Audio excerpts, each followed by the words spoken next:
Greetings sailors, and welcome to a little work in progress look at the tier 10 special ship. I don't know what else to call it really. This will be some kind of steel or free XP or coal ship at tier 10 on the European line. I've got to consciously not call it the pan-European line. I hadn't realised they'd changed it.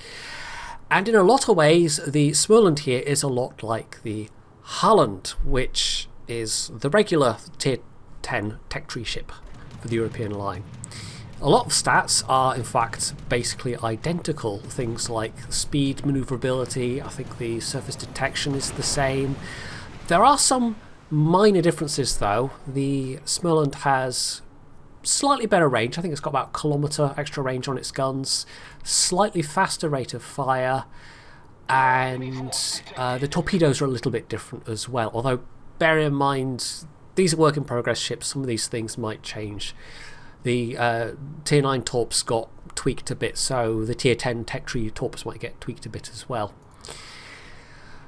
The biggest difference overall is in the consumables actually. As far as I can tell, the AA power between them both is the same. That's one of the reasons why I picked out this game with a Kaga, is that I'm going to slaughter quite a lot of planes, so you'll get to see exactly how effective that AA power is, but also even with how powerful it is, what the drawbacks still are of having no smoke.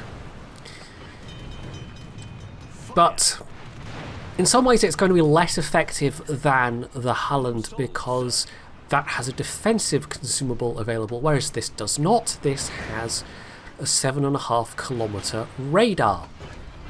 Crucially, that is within your stealth range. It's, I believe, 6.2? 6.1? I can't remember offhand. Let me just double check that. The base is about the same. Actually no, it's slightly different for both of them. One is 7.39 and this is 7.68, so this is slightly worse, but with the right captain skills and the module you can of course make it a lot better. Down to yeah, it is 6.2, so it'll be slightly better on the Holland, but 6.2 is still, it's not bad, but it's not great for tier 10. These ships overall are not massively stealthy. They're stealthy enough to get by. They're somewhere in the middle for the most part. There's plenty of things that will outspot you.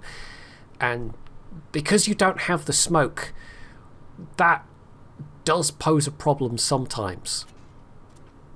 But of course the radar also changes up the gameplay quite a lot, in that there are times when someone is trying to pop smoke to block sight to you, and you can pop that radar, which only lasts about 15 seconds as the base time. You can probably put the coal upgrade on that to make it last a little bit longer, and that can give enemy destroyers a really nasty surprise. But the firepower, despite the slightly faster rate of fire, it's 1.8 seconds base without the benefit of BFT. It's around 1.8 as opposed to the 2 seconds or so on Småland, on Holland rather. It doesn't really put out quite enough firepower to really whittle somebody down without you also losing a big chunk of health yourself in the process, and that's because you've only got the 4 barrels. And although the turret angles aren't bad, I won't say that they're brilliant. They're definitely not brilliant, and couple that with the fact that overall it's a relatively sluggish ship for this tier, and the radar then becomes something that's, it's less of a general use item and more of a specific cap contesting item, and occasionally becomes useful for dealing with other smoked up things, or things on behind an island as well, where you can at least ping their position for allies for at least a short window. And sometimes it's even just psychological. You know, you ping someone with radar, they don't know where it's come from, and they run out of their smoke position.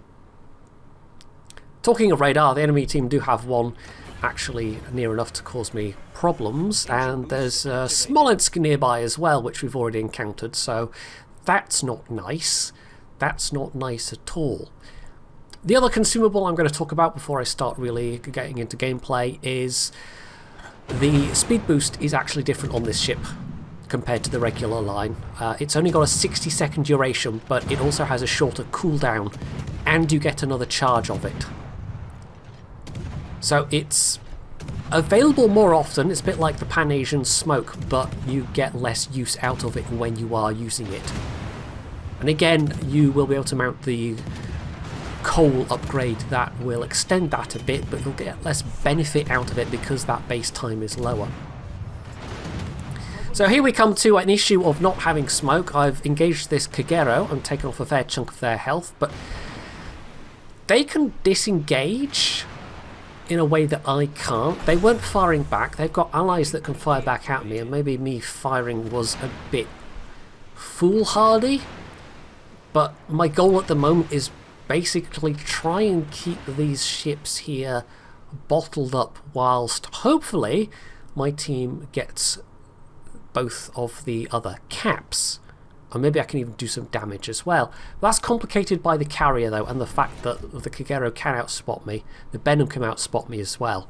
So I do have to be a bit cautious. But the main worry really is that Smolensk, for obvious reasons.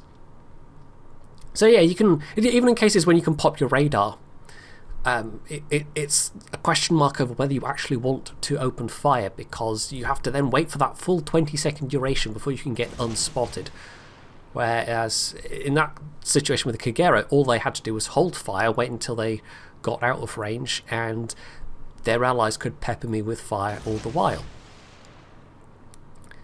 So sometimes the radar is really not that much use at all. You'll have just used a radar charge for absolutely nothing. And overall, a similar range hydro would be more useful, but a 7.5 kilometer hydro, of course, would be incredibly overpowered. Excuse me. So that's a bit of, I don't know why I brought that up. That makes no sense at all. I suppose I'm just thinking of the Silivangi with its 5.5 kilometer hydro. There are situations when the longer duration of a hydro is going to be much more useful, but this just has that extra bit of range. So on occasion, it's incredibly useful. I've even had that thing of being reported while I'm in a test ship because somebody got mad at me that I was using the things that the test ship can do. But for the most part, it hasn't impacted on the gameplay quite as much as I thought it would have. And especially in standard games, it comes much less into play than in domination games like this. More planes into the meat grinder. I don't know if I had any AA skills on this. I honestly can't remember what the captain's setup is. I might fish that out for you at the end, but it's just really powerful AA on both this and the other tier 10, and against something like the Kaga's planes it really does do a number of them on them even. But even then, if they're coming at you with a full squad, they can usually get at least one drop on you, and even just being able to spot you for a while can be problematic. At this point, by the way, I'd been hoping to head towards B, but this Yoshino has been pushing up, and it's going to turn out that it's not only the Yoshino that's popped up, so our carrier is basically in serious danger right now. The enemy carrier, of course, knows exactly where I am as well, but I'm at least close enough to the Kaga now to have some measure of their AA to help me out should that be the case. Not that I really need it, but killing planes quickly so you can get unspotted quicker is always welcome. Although in this case, it's not so much unspotted as, you know, me opening fire, hoping to draw a bit of attention away from the Kaga. And that's the point where the Kagero gets spotted and I open fire on them as well. You can actually see the ballistics in action a bit here. Now I've popped my radar, but they're just pulling out of range. As you can see, it's not terribly long duration. You really have to time the use of it very well. And now I have that problem of both of them can shoot at me. And of course my torps on the Yoshino have mostly missed. So I'm in a bit of a sticky situation right now. In fact, I'm just barely hanging on. And it really is only the heal that's saving me. The heal, by the way, I think is completely the same as the regular tier 10. And then an extra bit of lovely RNG on top of that. The last hits from the Kagero managed to set me on fire, but at least that Yoshino is dead. So I'm all out of heals now, and I've still got a couple of speed boosts, still got 2 radars. Why was I struggling with that? I don't know.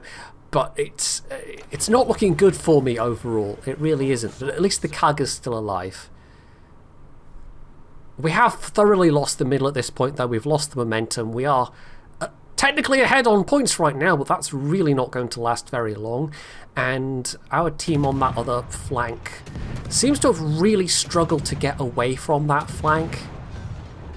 So even though I've killed the Kagero, leaving just an enemy Shima left alive and put us even further ahead on points, this is really not going well for us now. The remaining enemies are actually quite healthy, including that Smolensk.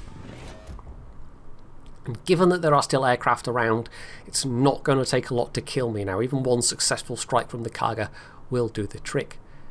This, by the way, this is going to be the highest number of planes I've shot down in a single game with this.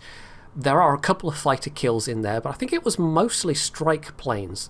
The next highest was actually a tier 10 carrier game facing off against an Audacious, and I had 35 kills in that one, but a much higher number of them were fighters that had been dropped to try and keep me spotted for a little bit longer. But with the AA on this, fighters in particular get absolutely shredded. So Torp's out. 12 kilometer range on these, by the way, same 10.7k you find on the other high tier ones. You could put Torp acceleration on this, and that's what you've seen. Like Arun did a video where he played the tier 9 with Torp acceleration and used the 5% module and got them up to, what was it, 90 something knots? It's a bit ridiculous.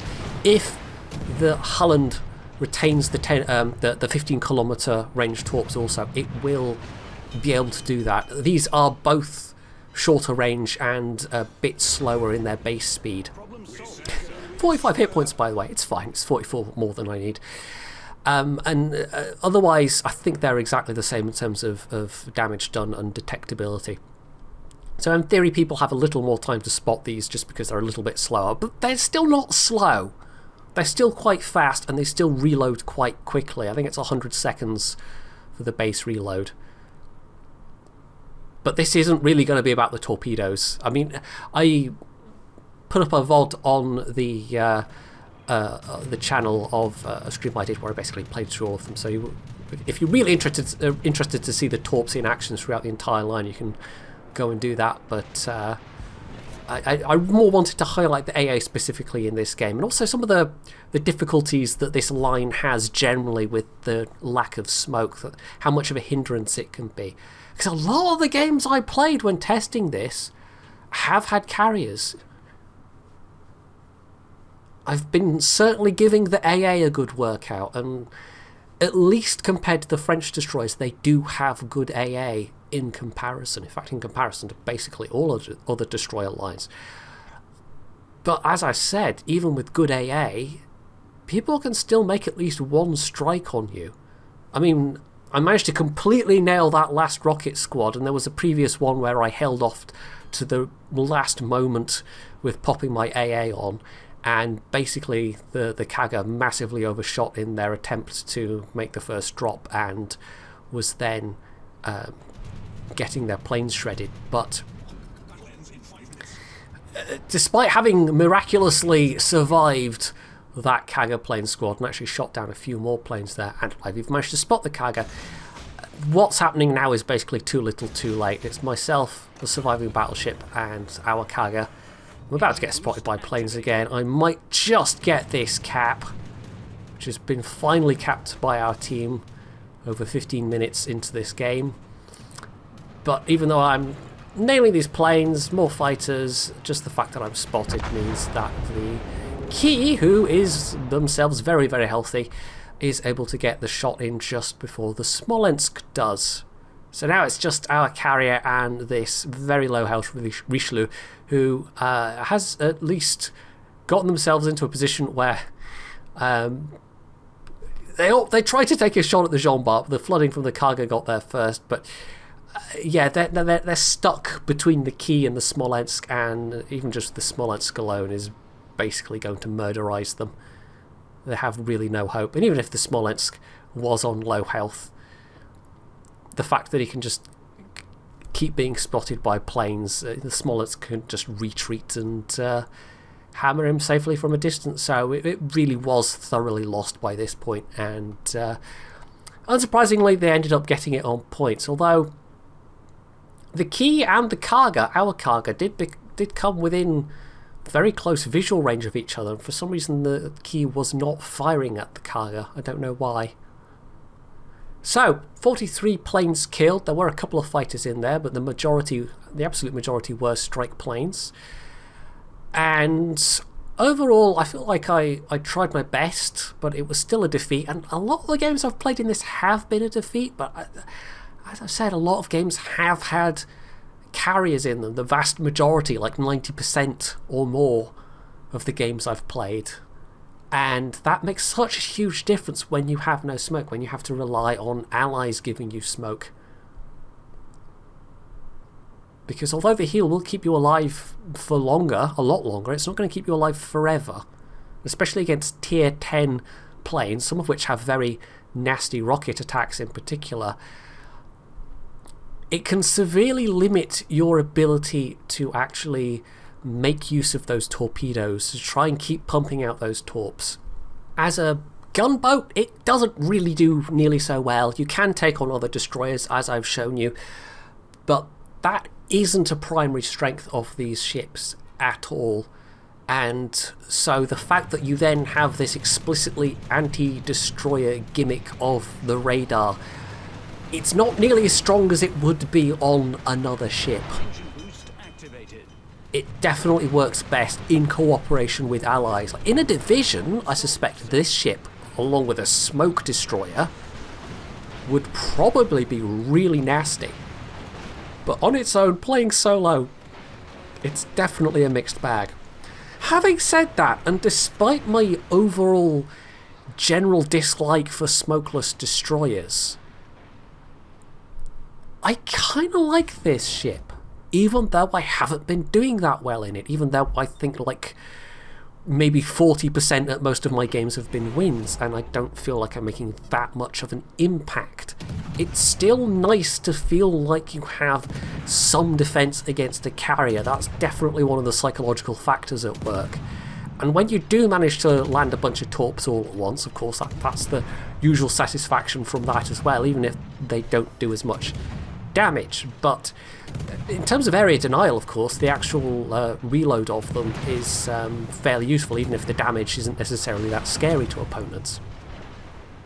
So yeah, it's a bit weird, to be honest. I don't know if I will end up liking this more than the Holland, but for whatever it's available for, I could see wanting to pick this one up and trying to get better with it, because I think the ship itself is probably in a reasonably balanced state. It's more my struggling to actually cope with the quirks inherent in not having any smoke, and in this case being a lot more sluggish than the French destroyers are. It definitely doesn't play like the French gunboats, that's for sure. Anyway, so that's my take on the Småland, and a little bit the Holland as well. We'll take a look at that properly when it's available to us again. It's off being tweaked right now, but in the meantime, if you have found this video interesting, you can do all the usual things down underneath it, and of course, as always, stay tuned for more.